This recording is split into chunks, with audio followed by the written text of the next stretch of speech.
Hello दोस्तों, सभी को जय श्री कृष्णा, हरिओम, राम राम, गुड इवनिंग। कैसे हो दोस्तों? सब स्वस्थ होंगे, मस्त होंगे। देखिए दोस्तों, अपनी इतिहास की क्लास जो चल रही थी उसी क्लास के अंदर अपन ने एक टॉपिक देख लिया है और आज अपन इतिहास की बात करने वाले हैं, राजवंशों को लेकर के बात करने वाले हैं। तो आज राजवंश के अंदर आपने देख लिया होगा कि दो राजाओं की अपन चर्चा करेंगे। मेवाड़ के इतिहास से अपन चर्चा करने वाले हैं और मेवाड़ में भी दो राजा, सिर्फ दो ही राजा। एक का नाम है साहब गोहिलादित्य और दूसरे का नाम है बप्पा रावल। बड़े इंपॉर्टेंट हैं, बहुत बार क्वेश्चन निकलता है यहाँ से। तो देखिए अपन चर्चा करेंगे इनसे। तो इनकी चर्चा करें उससे पहले मैं चाहूँगा कि जितने भी साथी जुड़ गए हैं वो एक बार सभी क्लास को लाइक कीजिए, शेयर कीजिए और अपने अजीज मित्रों तक पहुँचाइए क्लास को। फिर अपन चलते हैं अपने टॉपिक की ओर। तो एक बार जितने भी साथी जुड़ गए हैं क्लास को शेयर कीजिए। फिर देखिए अपन चर्चा करते हैं गोहिल वंश के अंदर।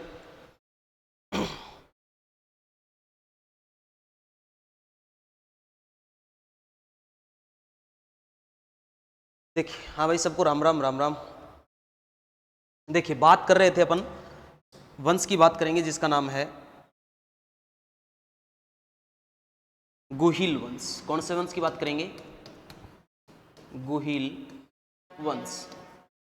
गोहिल वंश की अपन बात करने वाले हैं भाई। गोहिल वंश की अपन क्या करेंगे, बात करेंगे। और गोहिल वंश के अंदर अपन दो राजा पढ़ेंगे। देखिए, उत्पत्ति को लेकर के आपकी बीएसटीसी है, पीटीटी है, सीईटी वगैरह है, इसके अंदर क्वेश्चन उत्पत्ति को लेकर के नहीं निकलता है। फिर भी उत्पत्ति को मैं कवर करने की कोशिश करूंगा भाई। मैक्सिमम जैसे अबुल फजल के अनुसार आपको याद रख लेना है, नौशेख आदिल की संतान है। ईरान के बादशाह नौशेख आदिल की संतान माना गया है अबुल फजल के अनुसार। कोई सूर्यवंशी कहता है, कोई इनको ब्राह्मण कहता है, कोई क्या कहता है, कोई क्या कहता है। तो उनकी चीज़ों की यहाँ पे पुष्टि हो जाएगी। देखिए भाई, एक बार जुड़ गए हैं सभी, गुड इवनिंग भाई सबको, good evening, good evening. Lekhi Yadav, Ram Ram, Ram Ram Lekhu. देखिए, आइए बात करते हैं। तो सबसे पहले एक राजा के नाम बताऊं आपको, जिनका नाम है शीलादित्य। एक बार इनको अपन थोड़ा सा देख लेते हैं। शीलादित्य, देखिए कैसे कैसे क्या राजा आए, उनकी बात करेंगे। तो शीलादित्य को अपन देखें उससे पहले अपने को कुछ गांव का नाम याद रखना पड़ेगा। तो गांव का मैं यहाँ पे बना देता हूँ। एक गांव बनाया मैंने, ये एक गांव बना दिया जिसका नाम है केहर। कौन सा गांव है साहब? केहर एक गांव बना दिया। फिर ये इधर मैंने दूसरा गांव बना दिया, ये एक दूसरा गांव बना दिया जिसका नाम है वल्लभीपुर। वल्लभीपुर, वल्लभीपुर, ये एक दूसरा गांव बना दिया। फिर एक गांव और बना देता हूं मैं जिसका नाम है, ये लो जी, मैंने बना दिया, ये बना दिया वीरनगर। क्या बना दिया? वीरनगर बना दिया। और एक गांव और बना देता हूं यहां पे जिसका नाम है उंदरी या उंदारी। उंदरी या उंदारी। देखिए, शीलादित्य बप्पा रावल के पापा की थोड़ी सी बात करें। ये जो बात है सिर्फ और सिर्फ उसके लिए है कि भाई कोई ब्राह्मण कहता है, कोई क्या कहता है, कोई क्षत्रिय कहता है, कोई सूर्यवंशी कहता है, कोई ब्राह्मणों के वंशज कहते हैं। उनको चीज़ों को पुष्टि के लिए है। ये अलग अलग किंवदंतियां चलती हैं गोहिलादित्य को लेकर के। तो देखो, केहर गांव है और केहर गांव के अंदर एक व्यक्ति हैं, एक ब्राह्मण है जिनका नाम है देवादित्य। कौन है साहब? देवादित्य नामक एक ब्राह्मण है, देवादित्य। और देवादित्य की एक पुत्री है, पुत्री जिसका नाम है सुभागा देवी। पुत्री कौन है? सुभागा देवी। ये साहब देवादित्य की पुत्री है। ठीक, सुभागा देवी जो है, सुभागा देवी का जो विवाह होता है वो होता है किसके साथ? सुभागा देवी का विवाह होता है, एक गांव है वल्लभीपुर, यहाँ पे इसका विवाह हुआ।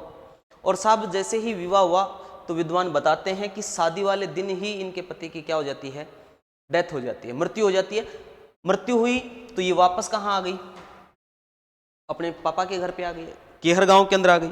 अब केहर गांव के अंदर आई तो देखिए यहाँ पे क्या होता है, यहाँ पे देखा, सुभागा देवी ने देखा कि भाई मेरे ऊपर इससे ज्यादा विपदा और क्या आएगी, भाई इससे ज्यादा विपदा मेरे ऊपर क्या आएगी। तो साहब इनके गुरु थे, गुरु, और गुरु ने इनको बीज मंत्र दिया था। गुरु ने क्या दिया था? एक बीज मंत्र दिया था। किसको? सुभागा देवी को। और कहा कि इसका सावधानी पूर्वक स्मरण करना या उच्चारण करना, स्तुति करना इसकी। तो साहब सुभागा देवी ने देखा कि मेरे ऊपर इससे ज़्यादा कोई बड़ी समस्या नहीं आने वाली है, कि मेरी शादी हुई है, शादी वाले दिन ही मैं विधवा हो गई हूँ, तो इससे ज़्यादा मेरे ऊपर क्या समस्या आएगी। तो साहब सुभागा देवी ने आओ देखा न ताव देखा और असावधानी पूर्वक बीज मंत्र का उच्चारण किया।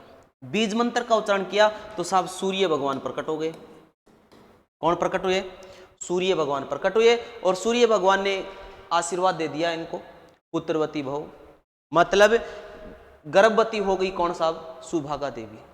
अब साहब सुभागा देवी के पेट में बच्चा पलने लगा। देवादित्य ने देखा कि गांव वाले जीने नहीं देंगे, गांव वाले जीने नहीं देंगे। और सही भी है कि गांव के अंदर ऐसी कोई घटना हो जाती है तो गांव वाले लोग जीने नहीं देते हैं।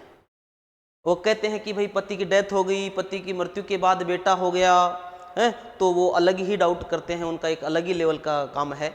तो वो बातें होती हैं, खूब बातें होती हैं। तो साहब सुभागा देवी जो है, सुभागा देवी को देवादित्य है वापस भेज देते हैं। कहाँ पे? वल्लभीपुर।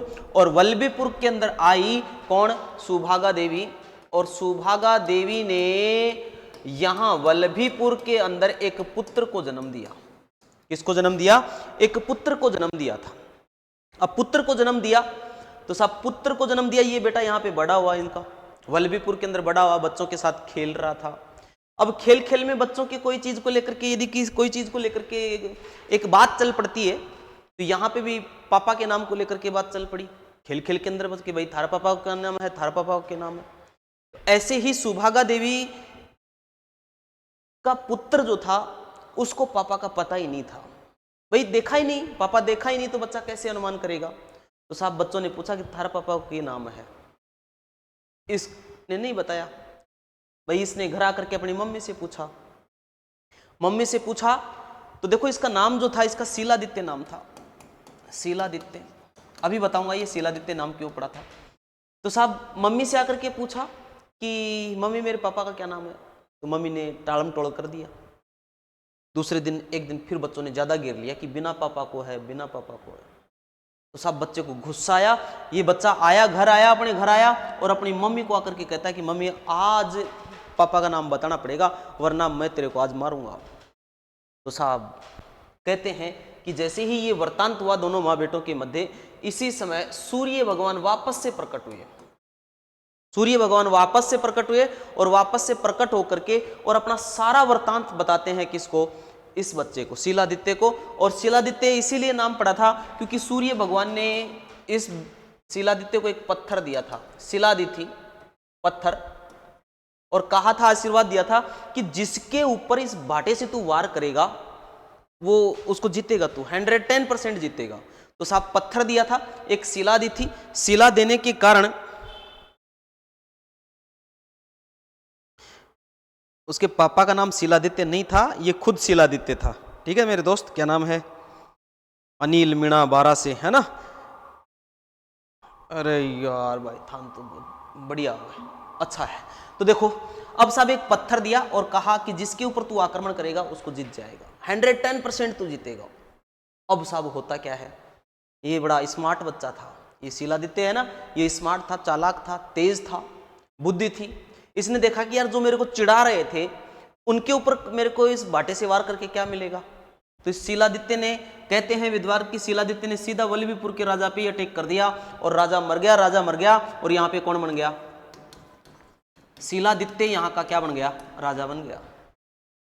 राजा तो बन गया, फिर इसके बाद में बाटा खो गया। भाई बाटा खो गया, मिला नहीं, कहाँ खुशी इतनी हुई कि यार राजा बन गया, एक बच्चा नॉर्मल सा बच्चा राजा बन गया सीधा।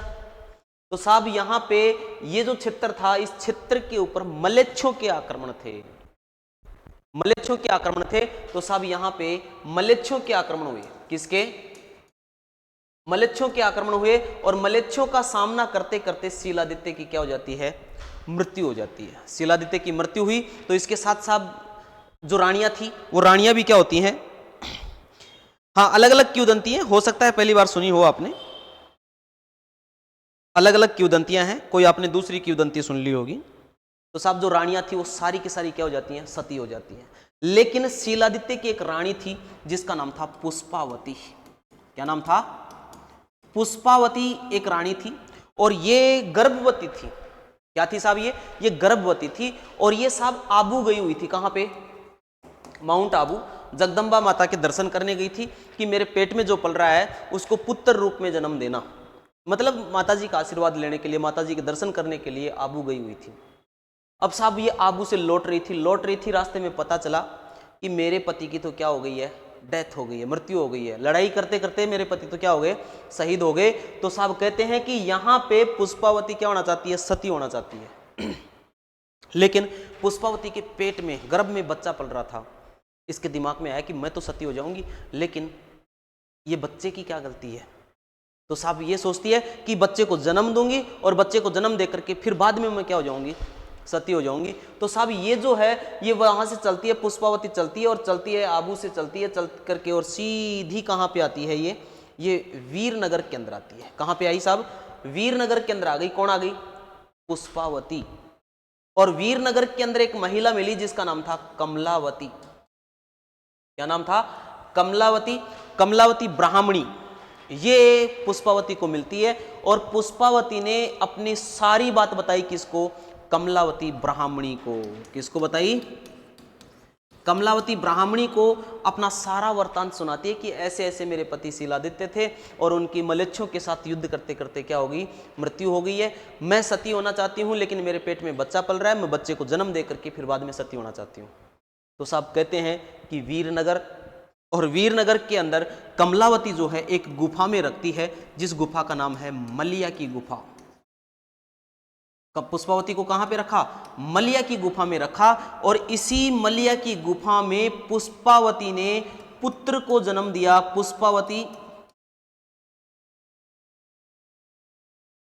पुष्पावती और पुष्पावती ने पुत्र को जन्म दिया। गुफा के अंदर जन्म हुआ जिसका नाम पड़ा था गुहादित्य या गुहिलादित्य। तो साहब पुष्पावती ने बच्चे को जन्म दिया, गुफा में जन्मा जिसके कारण इसका नाम क्या पड़ गया? गुहादित्य या गुहिलादित्य। अब साहब इस बच्चे को जन्म दे करके लालन पालन की जो जिम्मेदारी सौंप देती है किसको? कमलावती को सौंप देती है। और कमलावती क्या करती है? इस बच्चे का लालन पालन करती है।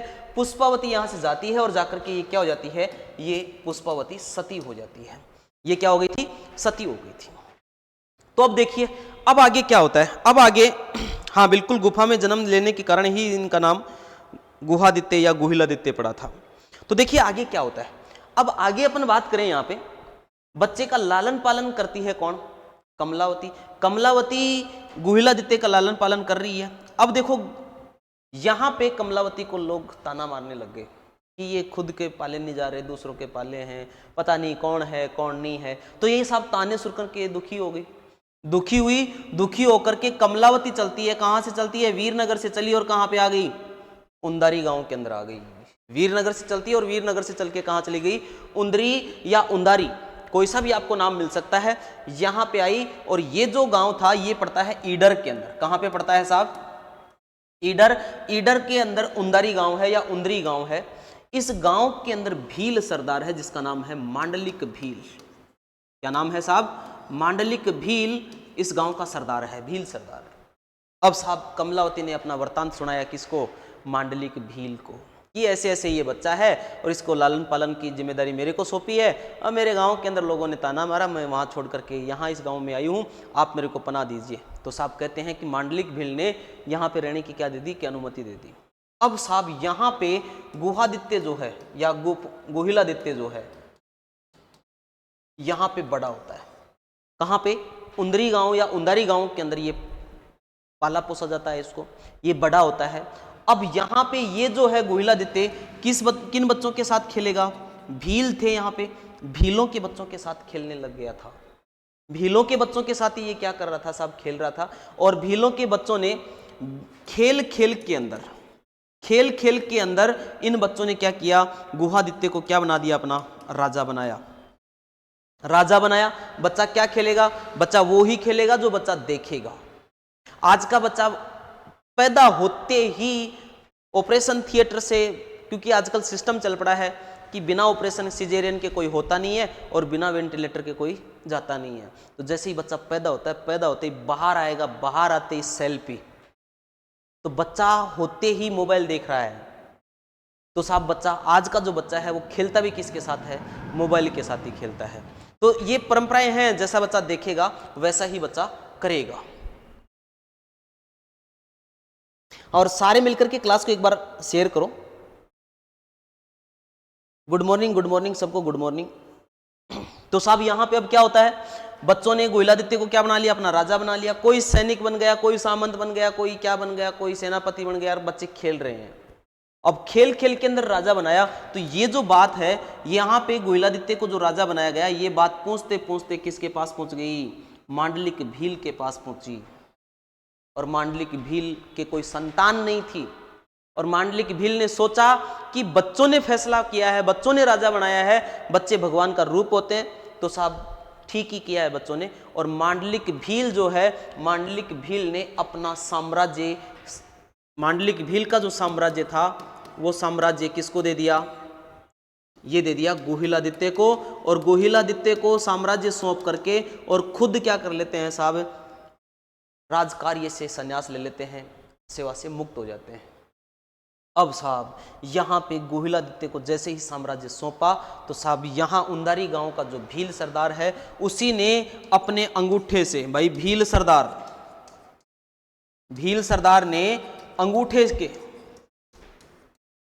अंगूठे के रक्त से क्या किया? राज तिलक। अंगूठे के रक्त से क्या कर दिया? राज तिलक कर दिया। किसका?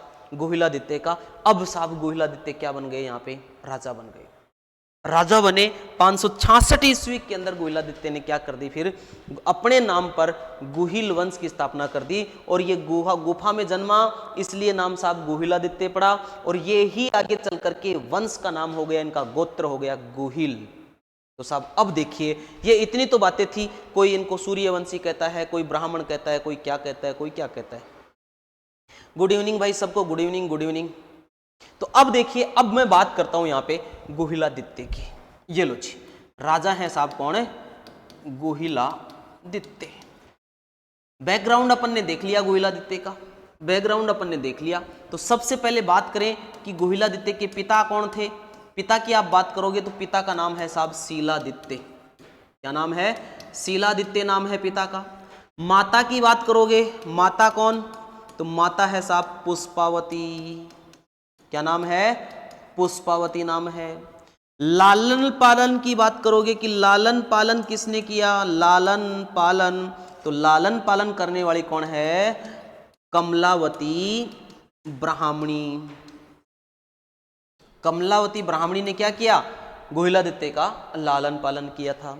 फिर इसके बाद में देखोगे कि जन्म जो हुआ था वो किस गुफा में हुआ था। तो ये गुफा भी आपको याद रखना है, मलिया की गुफा। कौन सी गुफा में? मलिया की गुफा के अंदर गुहिलादित्य का क्या होता है साहब? जन्म होता है। यहाँ पे जन्म हुआ था, पिता शीलादित्य थे, माता पुष्पावती थी, लेकिन लालन पालन करने वाली कौन है साहब? कमलावती ब्राह्मणी। कमलावती ब्राह्मणी ने गुहिलादित्य का क्या किया था? लालन पालन किया। अब देखो क्या होता है आगे। गुहिलादित्य ने वंश की स्थापना की थी। वंश की जो स्थापना की, वंश की स्थापना, और ये कब की स्थापना? वंश की स्थापना की 566 ईस्वी में। कब की थी? 566 ईस्वी में की थी। और ये कहाँ पे की थी साहब? इसको याद रखना कि गुहिल वंश का प्रारंभिक जो वर्चस्व रहा वो कहाँ पे रहा? ईडर के अंदर रहा। गुहिल वंश का प्रारंभिक जो वर्चस्व रहा, या मैं कह दूं कि गुहिल वंश की जो स्थापना हुई थी वो कहाँ पे हुई थी? ईडर के अंदर हुई थी। ईडर में भी कौन सा गांव बताया मैंने? उंदरी गांव या उंदारी गांव। वहां पे इस वंश की क्या रखी गई थी? नींव रखी गई थी। और ये ही वंश यहां से स्थापित होता है और आज तक ये वंश चल रहा है। आज तक ये वंश चल रहा है। तो विश्व का सबसे लंबा चलने वाला जो राजवंश है, और ये राजवंश आज भी जीवित है। तो विश्व का सबसे लंबा चलने वाला राजवंश कोई है तो वो कौन सा वंश है? गुहिल वंश है। गुहिल वंश है जो विश्व का सबसे लंबा चलने वाला राजवंश है। और गुहिल वंश का मेवाड़ जो प्रदेश है, मेवाड़ प्रदेश पर यहां से लेकर के और भारत आजाद हुआ तब तक बराबर वर्चस्व रहा। किस पे? मेवाड़ पर। तो देखिए अब यहां पे अपन बात करते हैं आगे। वंश की स्थापना कर दी 566 के अंदर। राजा बने तो साहब राजधानी बनाएंगे एक राजधानी। तो गुहिलादित्य ने अपनी जो राजधानी बनाई वो किसको बनाई? नागदा को। किसको बनाई? नागदा को अपनी राजधानी बनाया। नागदा को ही पहले कहा करते थे नागेंद्र। क्या कहते थे? नागेंद्र। नागदा को कहा जाता था नागेंद्र। ये नागदा को कहा गया। नागदा ही याद रखना, वहां पे आपको नागदा ही नाम मिलेगा, नागदा नहीं मिले तो नागेंद्र मिल सकता है। अब साहब यहां पे एक पुरोहित भी बनाया साहब अपना। गुहिलादित्य ने क्या बनाया? अपना पुरोहित। और पुरोहित किसको बनाया? पुरोहित बनाया कमलावती के वंशज को। कमलावती के वंशज। कमलावती के वंशज क्या बने? गुहिलादित्य के पुरोहित बने, राज पुरोहित बने, या मैं कह दूं कि पीएम बने, प्रधानमंत्री बने, अमात्य बने, कुछ भी आप कह सकते हो। तो साहब ये इनके बारे में क्या है? गुहिलादित्य की बातें हैं। अब देखिए गुहिलादित्य ने वंश की स्थापना कर दी थी 566 ईस्वी के अंदर। राजधानी बनाया अपनी किसको? नागदा को। और पुरोहित जो बनाया, पुरोहित कौन बना साहब? कमलावती के वंशज क्या बने? यहाँ के पुरोहित बने। गुड इवनिंग भाई Vatsraj, good evening, good evening. Reena Johny, good evening, good evening, सबको गुड इवनिंग भाई। देखिए आइए अब यहाँ पे बात करते हैं कि राजतिलक देखो दो परंपराएं यहां से चली थी, राजतिलक और राजतिलक किया उंदरी या उंदारी गांव के भील सरदार ने। ये भील सरदार ने। और ये जो दो परंपराएं हैं, कौन सी दो परंपराएं? ये वाली दो परंपराएं। एक तो मेवाड़ के राजाओं के जो पुरोहित रहे हैं वो कौन रहे हैं?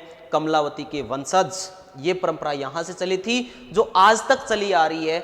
आज भी मेवाड़ के महाराणाओं के जो राज पुरोहित जो माने जाते हैं वो कौन है? कमलावती के वंशज हैं।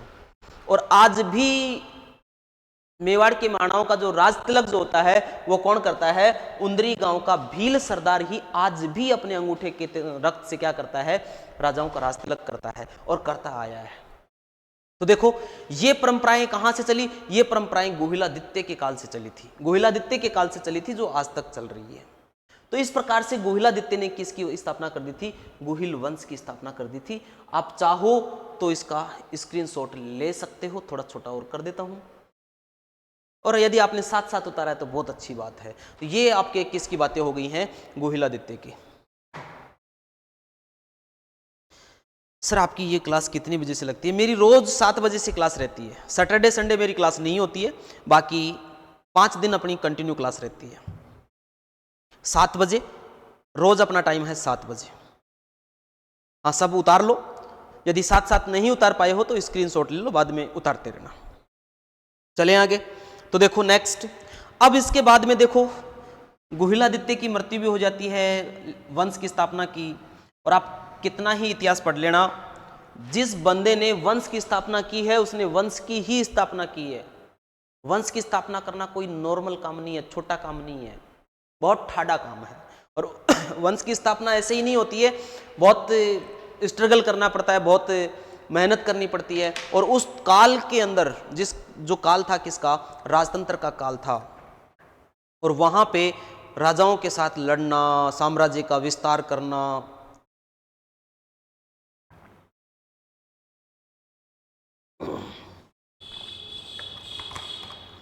तो देखिए अब बात करते हैं नेक्स्ट, आगे बढ़ते हैं। गुहिलादित्य के बाद में एक राजा आए थे जिनका नाम था नागादित्य। नागादित्य राजा है। और नागादित्य नाम के हिसाब से आदमी था भाई। नागादित्य मेरे क्षेत्र के अंदर नागा लड़का कहा जाता है, जो बदमाश लड़का होता है, उचबड़ा लड़का होता है ना। ये कभी ये उठाया और वो पटकार, ये किया और वो किया। और जब सोता है तब वो शांति से सोता है, बाकी आंखें खुली तब से चालू होकर के जब तक आंखें बंद नहीं होंगी तब तक कुछ ना कुछ करता ही रहता है। ऐसे बच्चे को मेरे क्षेत्र के अंदर कहा जाता है नागा। अब हो सकता है आपके क्षेत्र में कुछ और कहते होंगे। नागादित्य राजा बना। राजा वो ही उसी ईडर प्रदेश के अंदर, राजधानी वगैरह वही नागदा वगैरह, ठीक है। वही पुरोहित, वो ही राजतिलक, उंदारी गांव के भील सरदार ने। लेकिन साहब नागादित्य ने भीलों के ऊपर क्या किया? भीलों पर अत्याचार किया। क्या किया? भीलों पर अत्याचार किया। अत्याचार किया तो इन भीलों ने सल्टा दिया किसको, नागादित्य की हत्या कर दी। और नागादित्य का पुत्र जिसका नाम था बप्पा रावल, क्या नाम था, बप्पा रावल। जब भीलों ने नागादित्य की हत्या कर दी तो जो कमलावती के जो वंशज थे, कमलावती के जो वंशज थे उनको चिंता हुई कि भीलों ने नागादित्य की हत्या कर दी और इन्हीं का बेटा है बप्पा रावल, बप्पा रावल की भी क्या करेंगे, हत्या करेंगे। तो साहब बप्पा रावल को कमलावती के जो वंशज हैं यहां से निकलते हैं और देखिए कहां क्या होता है। देखिए ये मैंने बना दिया, ये है साहब अपना प्यारा नखराला घुंघराला रंगीला हटीला राजस्थान, ये राजस्थान है। और इसके अंदर ये प्रदेश मैंने बना दिया कौन सा, मेवाड़ प्रदेश बना दिया। और मेवाड़ प्रदेश के अंदर भी अपन ये वाला जो क्षेत्र है उदयपुर ईडर है ना, थोड़ा डूंगरपुर बांसवाड़ा जो गुजरात का कुछ हिस्सा है वो वाला। अब देखिए यहां पे बात चल रही है किसकी, नागदा की, किसकी चल रही है, नागदा, ठीक। तो अब साहब नागदा के अंदर जैसे ही हत्या हुई नागादित्य की तो यहां से लेकर के और कमलावती के जो वंशज हैं वो लेकर के एक दुर्ग पड़ता है जिसका नाम है भांडेर। कौन से दुर्ग में गए, भांडेर दुर्ग में गए।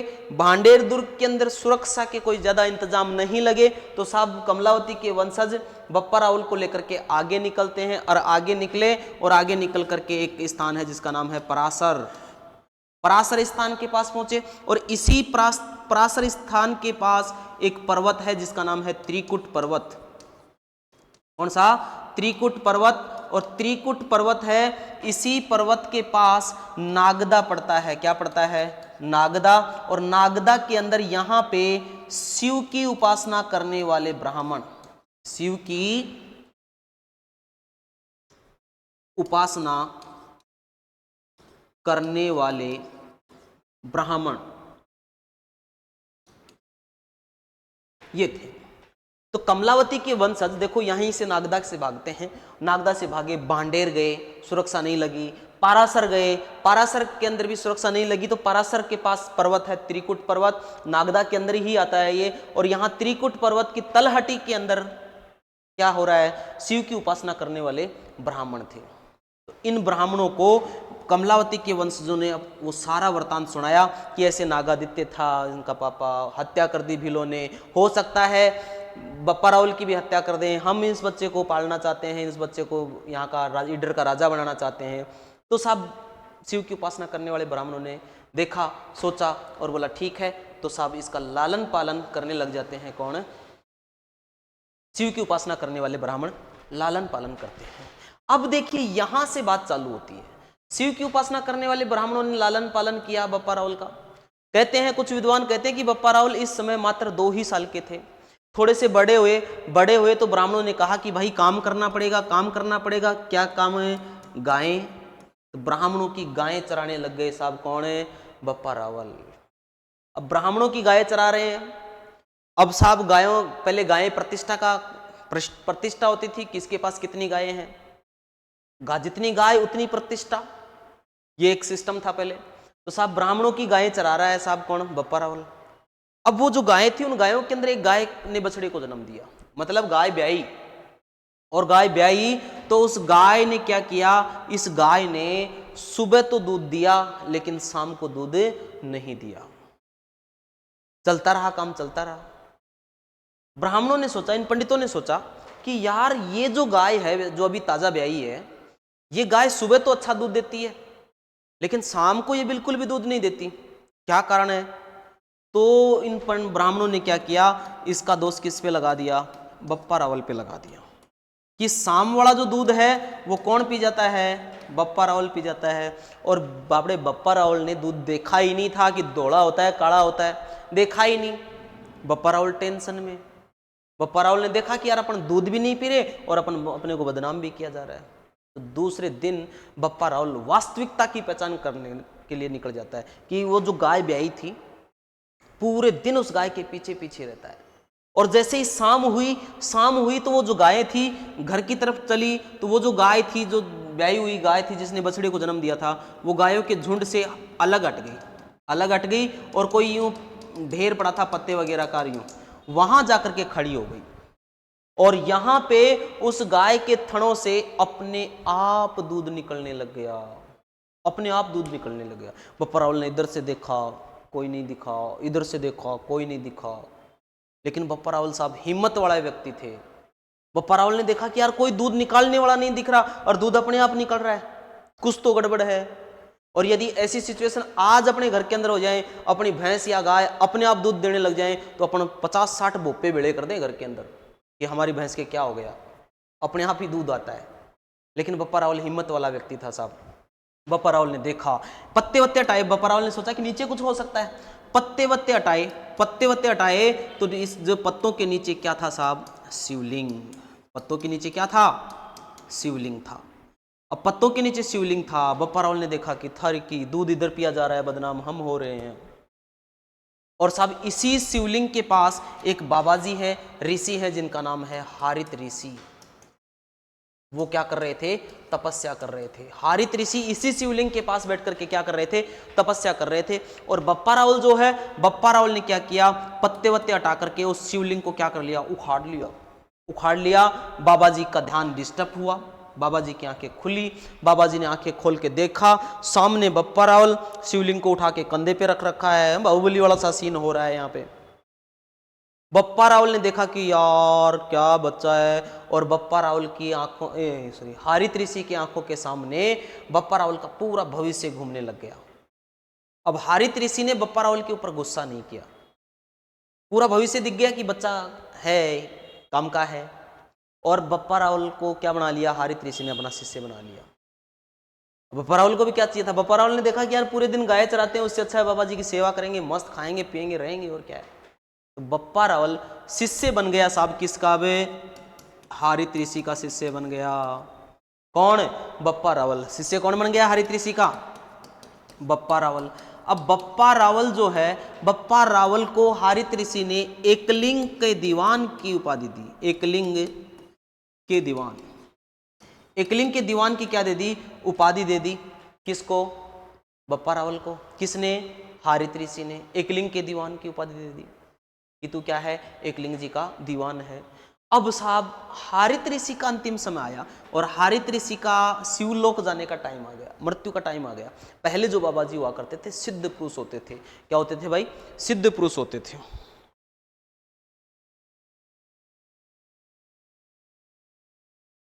क्लास को शेयर कीजिए भाई सभी, ऐसे क्या है, क्लास को शेयर कीजिए सभी। मैं सोच रहा था कि बच्चे जुड़ गए 100-150 हैं। चलो देखो शेयर कीजिए, अब सारे मिलकर के एक बार शेयर कीजिए।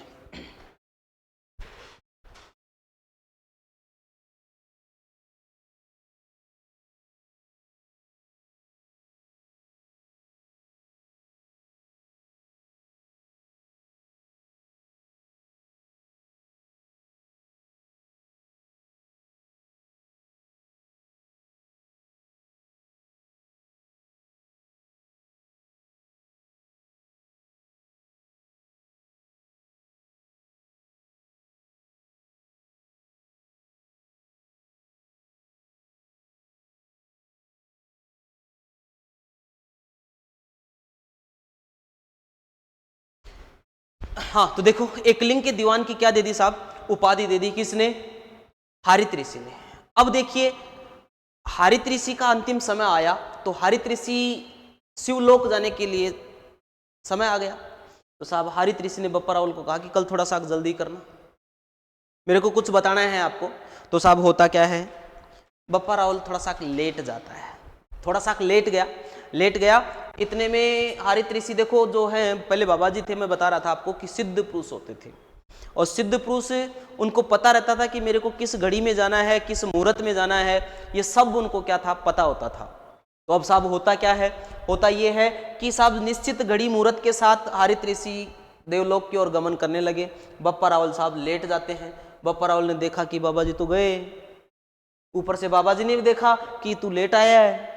तो साहब हारित ऋषि ने बप्पा रावल को कहा कि भाई देख तू लेट हो गया, तेरे को मैंने कल बोला था थोड़ा जल्दी आना, कल मेरा अंतिम समय है। बप्पा रावल ने कहा कि अरे बाबा जी लग ही नहीं रहा था मर जाओगे, ऐसा महसूस ही नहीं हो रहा था, लग रहा था कि 10-15 साल कहीं नहीं जाए बाबा जी। तो हारित ऋषि ने कहा चल कोई बात नहीं है, अभी भी समय है, तेरा मुंह खोल। तो कहते हैं कि बप्पा रावल ने अपना मुंह खोला। ऊपर से हारित ऋषि ने बप्पा रावल के मुंह में थूका। बप्पा रावल घृणा कर गए और पीछे हट गए, और वो थूक जाकर के कहाँ गिरा? बप्पा रावल के पैरों में गिरता है। तो साहब हारित ऋषि ने फिर कहा कि तूने गलती कर दी, यदि ये थूक तेरे मुंह में जाता तो तू अमर हो जाता, लेकिन फिर भी ये थूक तेरे पैरों में जाकर के गिरा है, तेरे से मेवाड़ का शासन दूर नहीं जाएगा। मैं ऐसे ऐसे कोई स्थान बताता हूँ। एक स्थान बताया हारित ऋषि ने कि उस स्थान पे जाना और उस स्थान को बाटे बाटे हटाएगा, क्या मिलेगा? खजाना मिलेगा। खजाने से अपनी सैनिक शक्ति जो है उसको एकत्रित करना, और एकत्रित करके और साहब क्या करना, अपनी सेना सुदृढ़ करके चित्तौड़ के ऊपर आक्रमण कर देना। 110% जीतेगा। आशीर्वाद दे दिया किसने? हारित ऋषि ने। हारित ऋषि ने आशीर्वाद दे दिया। और साहब जैसे विद्वान है, कर्नल जेम्स टॉड है, मोनोत नैन्सी है, वो कहते हैं कि बप्पा रावल की जो उपाधि दी थी वो भी किसने दी थी? हारित ऋषि ने दी थी। मूल नाम जो माना है कर्नल जेम्स टॉड और मोनोत नैन्सी के अनुसार जो बप्पा रावल का जो मूल नाम है वो कालभोज या मालभोज है। बप्पा रावल क्या माना? उपाधि माना है इन्होंने। बाकी कुछ कोई विद्वान कहते हैं कि नहीं, बप्पा रावल नाम था, कालभोज मालभोज उपाधि थी। कोई क्या कहता है, कोई क्या कहता है। तो अब साहब खजाना एकत्रित, खजाना मिला साहब बप्पा रावल को। हारित ऋषि के बताए हुए स्थान पे जाते हैं, बाटे बाटे हटाए, खजाना मिला। खजाना मिला, खजाने से सैनिक शक्ति एकत्रित की, और सैनिक शक्ति एकत्रित करके 734 ईस्वी के अंदर चित्तौड़ पे क्या कर दिया साहब? आक्रमण कर दिया। चित्तौड़ पर क्या किया? आक्रमण किया। और चित्तौड़ के अंदर इस समय राजा हुआ करते थे मान मौर्य। राजा कौन? मान मौर्य। मान मौर्य को पराजित कर दिया, और बप्पा रावल ने क्या जीत लिया? चित्तौड़ जीत लिया। बप्पा रावल ने किस पे अधिकार कर लिया? चित्तौड़ पे अधिकार कर लिया। चित्तौड़ के क्या बन गए? राजा बन गए। अब साहब बप्पा रावल जो हैं एक दिन बैठे बैठे सोच रहे थे कि यार कहाँ मैं गाय चराने वाला आदमी और आज मैं कहाँ राजा बन गया। तो ये सारा कमाल है किसका? शिवलिंग का। कि यदि मेरे को वो शिवलिंग नहीं मिलता तो मेरे को बाबाजी नहीं मिलता, बाबाजी नहीं मिलता, खजाना नहीं मिलता, खजाना नहीं मिलता, मेरे पास सैनिक नहीं आते, और सैनिक नहीं आते तो मैं चित्तौड़ नहीं जीत पाता। तो साहब बप्पा रावल ने देखा कि यार सारा का सारा जो माजरा है वो किसका है? शिवलिंग का है। तो साहब बप्पा रावल ने फिर कैलाशपुरी के अंदर एकलिंग जी के मंदिर का निर्माण करवाते हैं। किसका? एकलिंग जी मंदिर का निर्माण करवाया किसने? बप्पा रावल ने। तो साहब देखिए यहाँ पे एकलिंग जी मंदिर का निर्माण करवाया, और खुद इनके क्या बन गए साहब? दीवान बन गए। कहा कि मैं राजा नहीं हूं, राजा तो कौन है? वास्तविक राजा, हकीकत में राजा तो कौन है? एकलिंग जी हैं, मैं तो इनका दीवान हूं। और साहब कोई भी फैसला लेते एकलिंग जी की आज्ञा लेकर के, और बप्पा रावल फैसला लेते, कोई भी काम चालू करना था। तो इस प्रकार से बप्पा रावल क्या बने? राजा बने थे। तो अब देखो थोड़ी सी बप्पा रावल की बातें करते हैं अपन। बप्पा रावल की बातें करें तो ये लो बप्पा रावल। अब उतारना स्टार्ट कर देना बप्पा रावल। और बप्पा रावल को देखोगे तो 734 से 52, 734 से 52 ये इनका कार्यकाल माना जाता है। लेकिन कार्यकाल किसी भी राजा का रटना नहीं है। रटने वाले राजा, कार्यकाल रटने वाले राजा आएंगे, उनके बारे में मैं बता दूंगा, क्योंकि आज तक कार्यकाल को लेकर के क्वेश्चन बहुत न के बराबर निकलता है। कार्यकाल रटना है तो आप यहां से बात करें तो जैत्र सिंह का देखना, फिर इसके बाद में आप रावल रतन सिंह का देखना, फिर इसके बाद में देखोगे आप राणा लाखा का कार्यकाल देखना, महाराणा कुंभा का कार्यकाल देखना, महाराणा सांगा का कार्यकाल देखना, महाराणा प्रताप का कार्यकाल देखना, राणा राज सिंह का कार्यकाल देखना, और इधर से मारवाड़ के अंदर से देखोगे राव चंद्र सेन का कार्यकाल देखना, मालदेव का कार्यकाल देखना, जयपुर की तरफ से देखोगे तो मान सिंह का कार्यकाल देखना, सवाई जय सिंह का, मिर्जा राजा जय सिंह का, सवाई प्रताप सिंह का। ये कार्यकाल अपने लिए इंपॉर्टेंट है, रटना है तो इन राजाओं के कार्यकाल को रटना। तो देखो बाकी कार्यकाल नहीं रटना आपको। तो देखिए यहाँ पे बप्पा रावल की बात करें तो बप्पा रावल की बात करें तो देखिए साहब बप्पा रावल जो है, बप्पा रावल की बात करें तो सबसे पहले लालन पालन की बात करें। लालन पालन जो किया था वो किसने किया था? शिव की उपासना करने वाले ब्राह्मणों ने। शिव की उपासना करने वाले ब्राह्मण इन्होंने किया था। ठीक है, फिर आप देखोगे इन्होंने अधिकार किया शिष्य किसके थे? शिष्य ये देख लो, यहीं पे देख लो, शिष्य किसके हैं साहब? हारित ऋषि के। या गुरु लिखो, गुरु लिखोगे ज़्यादा अच्छा रहेगा, गुरु लिखोगे ज़्यादा अच्छा रहेगा। गुरु, भाई बप्पा रावल के गुरु कौन?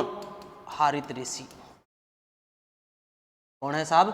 हारित ऋषि बप्पा रावल के क्या रहे हैं? गुरु रहे हैं। फिर इसके बाद में देखना चित्तौड़ पर अधिकार, चित्तौड़ पर अधिकार, और चित्तौड़ पर अधिकार किया कब? चित्तौड़ पर अधिकार किया था 734 में, और किसको पराजित किया? मान मौर्य को, मान मौर्य को पराजित किया। मान मौर्य को क्या किया था? पराजित किया था, और 734 के अंदर क्या जीत लिया था साहब? चित्तौड़ पे जीत लिया था। राजधानी की बात करें, राजधानी, तो राजधानी किसको बनाया साहब? बप्पा रावल ने। राजधानी बनाया था किसको? नागदा को ही राजधानी बनाया बप्पा रावल ने, नागदा को ही राजधानी बनाया। फिर देखिए बप्पा रावल के नाम को लेकर के अपन चर्चा कर लेते हैं। नाम, तो नाम को लेकर के दो बात, नाम को लेकर के, बप्पा रावल के नाम को लेकर के दो बात। पहली बात, colonel Tod, colonel James Tod व मुहणोत नैणसी, मुहणोत नैणसी, इनके अनुसार यदि अपन नाम देखते हैं तो नाम है साहब कालभोज या मालभोज, कालभोज या मालभोज। और इनके अनुसार उपाधि देखते हैं तो उपाधि है बप्पा रावल की। ठीक, फिर इसके बाद में आप देखोगे तो एक विद्वान और है जिसका नाम है सीवी वैद। कौन है साहब? सीवी वैद। और सीवी वैद ने बप्पा रावल का नाम बताया चार्ल्स मादित्य, चार्ल्स मादित्य। ये नाम बहुत ही आपके लिए इंपॉर्टेंट होगा, चार्ल्स मादित्य, ये इसको आप इंपॉर्टेंट लगा के लिख देना। चार्ल्स मादित्य जो नाम बताया बप्पा रावल का, वो किसने बताया? सीवी वैद ने बताया कि बप्पा रावल का जो मूल नाम था वो क्या था? चार्ल्स मादित्य था। ये बताने वाले कौन है साहब? सीवी वैद है। फिर इसके बाद में आप देखोगे बप्पा रावल ने और क्या किया। बप्पा रावल के पास उपाधि देखते हैं, उपाधि, और बप्पा रावल की उपाधि जो देखेंगे तो साहब क्या है? एक तो एक उपाधि को याद रखना, एकलिंग, एकलिंग के दीवान, एकलिंग के दीवान। और ये जो उपाधि दी थी ये किसने दी थी? हारित ऋषि द्वारा। किसने दी थी? हारित ऋषि द्वारा ये उपाधि दी गई थी कि एकलिंग जी का क्या है साहब? दीवान है। फिर और देखें बप्पा रावल, बप्पा रावल के कार्य अपन देखें, कार्य कि बप्पा रावल ने क्या क्या काम किया। तो बप्पा रावल के कार्य देखें तो साहब सबसे पहले बात करें तो सबसे पहले मेवाड़ के, या मैं कह दूं मेवाड़ छोड़ो, गुहिल वंश लिखो, गुहिल वंश के, गुहिल वंश के वास्तविक संस्थापक, वास्तविक संस्थापक कौन माने जाते हैं? वास्तविक संस्थापक साहब बप्पा रावल को कहा जाता है। लेकिन गुहिल वंश के संस्थापक पूछे तो संस्थापक कौन साहब? संस्थापक हैं गुहिलादित्य। और वास्तविक संस्थापक पूछे तो बप्पा रावल। दूसरी बात करें, बप्पा रावल ने एकलिंगजी मंदिर का निर्माण करवाया, एकलिंगजी मंदिर का निर्माण। देखिए एकलिंगजी मंदिर को लेकर के तीन बातें हैं। एकलिंगजी का जो मंदिर है, ये लो जी, मान लो ये मंदिर है, कैलाशपुरी के अंदर साहब ये मंदिर है, एकलिंगजी के मंदिर है। निर्माण की बात करें, निर्माण, निर्माण तो किसने करवाया? बप्पा रावल ने। निर्माण की यदि आप देखोगे तो निर्माण जो कार्य करवाया, निर्माण किसने करवाया? बप्पा रावल ने। निर्माण किसने करवाया? बप्पा रावल ने करवाया। और यहाँ पे देखोगे कि भाई इसके जो परकोटा जो बनवाया, परकोटा, एकलिंगजी मंदिर का परकोटा जो बनवाया था, परकोटा किसने बनवाया था? मोकल ने। किसने बनाया था? महाराणा मोकल ने। और एकलिंग प्रशस्ति देखोगे आप, प्रशस्ति, तो प्रशस्ति जो लिखी थी वो किसने लिखी थी? आम्रकवि ने। किसने लिखी थी? आम्रकवि। तीन बातें हैं एकलिंगजी मंदिर को। ये कौन सा मंदिर साहब? एकलिंगजी, एकलिंगजी मंदिर। और एकलिंगजी मंदिर को लेकर के ये तीन बात आपको याद रखनी है कि एकलिंगजी मंदिर का जो निर्माण करवाया था वो तो किसने करवाया था? बप्पा रावल ने करवाया था। और एकलिंगजी मंदिर का जो परकोटा जो बनवाया था वो परकोटा किसने बनवाया था? महाराणा मोकल ने बनवाया था। और एकलिंग प्रशस्ति जो लिखी थी वो प्रशस्ति किसने लिखी थी? आम्रकवि ने लिखी थी। क्लास को शेयर कीजिए भाई, आप शेयर नहीं करते हो यार। ठीक है, क्लासों को शेयर किया करो, ऐसे थोड़ी काम चलेगा। देखिए और बात करें, फिर और बात करें तो देखिए अब अपन आगे और बढ़ते हैं। बप्पा रावल जो है, बप्पा रावल ने साहब मेवाड़ में सर्वप्रथम सोने के सिक्के जारी किए, सोने के सिक्के जारी किए। तो मेवाड़ के अंदर सोने के सिक्के जारी करने वाले कौन हैं साहब? बप्पा रावल। सोने के सिक्के किसने जारी किए थे? बप्पा रावल ने किए थे। फिर इसके बाद में और देखें तो देखिए एक बार वापस से देख लो, और बात बताऊं आपको। देखिए बप्पा रावल के बारे में और बहुत सारी बातें कही जाती हैं। एकलिंग प्रशस्ति के अनुसार क्या है कि बप्पा रावल ने संन्यास लिया था। एकलिंग प्रशस्ति के अंदर लिखा गया है कि बप्पा रावल जो थे, बप्पा रावल ने क्या लिया था? संन्यास लिया था, एकलिंग प्रशस्ति के अनुसार। बाकी विद्वान मानते हैं कि बप्पा रावल की क्या हुई थी? मृत्यु हुई थी। तो साहब ये बप्पा रावल के बारे में है। बप्पा रावल के बारे में विद्वानों ने और भी बहुत बातें की हैं। बताया है कि बप्पा रावल एक साथ 2 भैंसों को बाएं हाथ से काट देते थे, इतनी ताकत थी। 4-4 बकरे खा जाया करते थे एक टाइम के। 32 हाथ की धोती बांधते थे, धोती। 16 हाथ की पगड़ी बांधते थे। मतलब काफी लंबे चौड़े ठाडे व्यक्ति थे साहब बप्पा रावल। तो ये बातें सारी की सारी किसके बारे में है? बप्पा रावल के बारे में है। तो ये लो, यदि आपने नहीं उतारा है तो एक बार इसको स्क्रीनशॉट ले लो या उतार लो। बप्पा रावल के पिता का नाम नागादित्य है। ये सारी बातें हो गई हैं। गुड इवनिंग भाई सबको, गुड इवनिंग।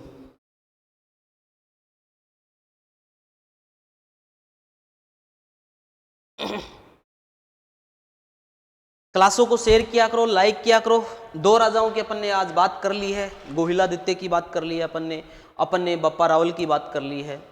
ठीक है, कल अपन किसी नए राजा के साथ मिलेंगे इनके आगे, क्योंकि मेवाड़ का इतिहास अपन ने चालू कर दिया है आज से। तो 2 इंपॉर्टेंट राजाओं की अपन ने बात कर ली है। एक राजा तो हैं जिनका नाम है बप्पा रावल। क्या नाम है साहब? बप्पा रावल। बप्पा रावल की अपन ने बात कर ली। एक राजा है जिनका नाम है साहब क्या? गोहिलादित्य। क्या नाम है? गोहिलादित्य। गोहिलादित्य की अपन ने क्या कर ली है? बातें कर ली है। ये गोहिलादित्य और बप्पा रावल 2 राजाओं की अपन ने क्या कर ली है? चर्चा कर ली है। ठीक है, तो मित्रों इसके बाद में अपन मिलेंगे नेक्स्ट क्लास में। तब तक के लिए आप सबको बहुत बहुत धन्यवाद। सभी को मेरी तरफ से शुभ रात्रि।